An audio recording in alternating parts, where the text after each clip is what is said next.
नमस्कार दोस्तों, मेरा नाम है आशीष राठौर। आज आप लोगों के लिए एक बड़ी खबर लेकर के आ गया हूं ऋषिकेश कर्णप्रयाग रेलवे प्रोजेक्ट को लेकर के। दोस्तों, कुछ समय पहले मैंने आप लोगों को इसकी एक लेटेस्ट अपडेट दी थी और मैंने जानकारी दी थी कि आखिर कौन से नए रेलवे स्टेशन है जिनका टेंडरिंग प्रोसेस शुरू हो चुका है और जिनकी बिड्स ओपन हुई है टेंडर की। साथ में ही कितना टनलिंग का वर्क हो चुका है, उसके एक्सकेवेशन से रिलेटेड सबसे नई अपडेट मैंने उस वीडियो में आपको बता दी थी। लेकिन आज के वीडियो में आप लोगों को उसकी आगे की एक और बड़ी इंपॉर्टेंट खबर देने जा रहा हूं, जो कि अभी हाल ही में MOSPI ministry of statistics and programme implementation की एक हाली रिपोर्ट, जो कि monthly project monitoring flash report होती है, उसमें सामने आई है। इस प्रोजेक्ट को लेकर के उन्होंने काफ़ी सारी चीज़ें जो है उनको पारदर्शिता के साथ सामने रखा है।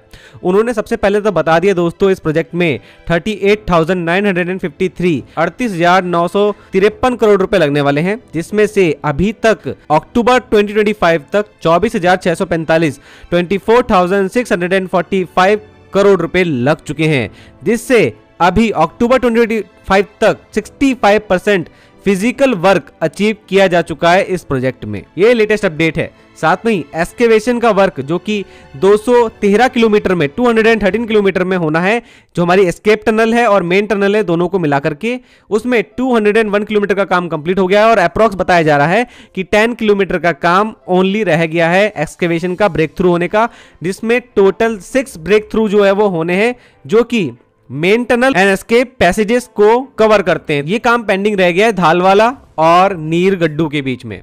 अगला 3 धारा के नजदीक कोडियाला और शिव मूर्ति के बीच में भी, और नरकोटा और घोलतीर के बीच में भी अभी ब्रेक थ्रू होना बाकी है। तो टोटल 6 ब्रेक थ्रू होने हैं इन टनल्स के, जो कि इन एरियाज में पड़ने वाली हैं। और ये काम जो रह गया, ये बहुत ही ज्यादा दुर्गम स्थान पर इस वक्त चल रहा है। काफी ज्यादा यहाँ पर टफ हिमालयन टेरेन का यहाँ पर सामना करना पड़ रहा है RVNL एंड उनके कॉन्ट्रैक्टर्स की टीम को। इस प्रोजेक्ट में 13 स्टेशन बनने वाले हैं, जिसमें अभी टेक्निकल एनालिसिस डन हुआ है। धारी देवी, तिलनी, घोलतीर, गौचर स्टेशन का 126 करोड़ की लागत से यहाँ पर टेंडरिंग प्रोसेस शुरू हो चुका है। कर्णप्रयाग रेलवे स्टेशन सबसे बड़ा स्टेशन होगा और यहाँ का भी टेंडरिंग प्रोसेस शुरू हो चुका है। साथ में ही देवप्रयाग, जनासू, मलेठा, श्रीनगर, ये 4 ऐसे स्टेशन हैं जिनका अभी बिड्स ओपन होने वाले हैं टेंडरिंग के। और योगनगरी, ऋषिकेश और वीरभद्र स्टेशन रेडी हो चुके हैं पहले ही। साथ में ही यहाँ पर अभी जो स्टेशन का कंस्ट्रक्शन का काम चल रहा है वो है शिवपुरी और बियासी।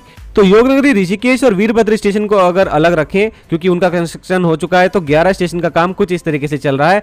कुछ टेंडरिंग प्रोसेस जो है वो फाइनल स्टेजेस में पहुंचने वाले हैं, जल्दी ही कॉन्ट्रैक्टर इन पर काम शुरू कर देंगे। अब दोस्तों, जो आप लोगों को सुनना है कि आखिर ट्रेन आएगी कब, तो RVNL के ऑफिशियल्स की तरफ से इस रिपोर्ट में ये जानकारी दी गई है कि दोस्तों दिसंबर 2026, मतलब एंड 2026 मानकर जो टारगेट चला जा रहा था कि तब तक ये काम पूरा हो जाएगा, अब उसमें और ज्यादा एक्सटेंशन हुआ है, जिसमें बताया गया है कि टफ हिमालयन टेरेन के अकॉर्डिंग वो लोग यहाँ पर थोड़ा और ज्यादा मार्जिन लेके चल रहे हैं डेडलाइन में, ताकि उनको भी तकलीफ ना हो। और इस बार मान के चला जा रहा है कि 2028 में ये प्रोजेक्ट कंप्लीट हो जाएगा और यहाँ पर 2028 के एंड तक ट्रेन यहाँ पर चलना शुरू हो जाएगी, ऐसी बात बताई गई है इस रिपोर्ट में। और दोस्तों, अभी जो 2026 के एंड का टारगेट था, अब उसमें उस टारगेट की जगह ये रखा गया है कि तब तक जितने भी ब्रेक थ्रू अभी बचे हुए हैं टनल्स के, क्योंकि 85% तो इस प्रोजेक्ट का टनल में ही होके गुजर रहा है, 105 किलोमीटर के आसपास, 125 किलोमीटर में से, तो यहाँ पर इनका काम कंप्लीट दिसंबर 2026 तक कर लिया जाएगा, ये बात की गई है। फिर टनल्स के अंदर जो ट्रैक्स बिछाने का काम है वो आगे चलना है, सिग्नलिंग, इलेक्ट्रिफिकेशन, ये सब काम होने हैं। तो ये सब काम चलेंगे धीरे धीरे। हम देखते हैं कब तक दोस्तों, कहाँ तक कैसे काम होता है। मैं आप लोगों को एक एक अपडेट देता रहूंगा, चैनल के साथ बने रहिएगा। आज के लिए इतना ही। वंदे मातरम, भारत माता की जय।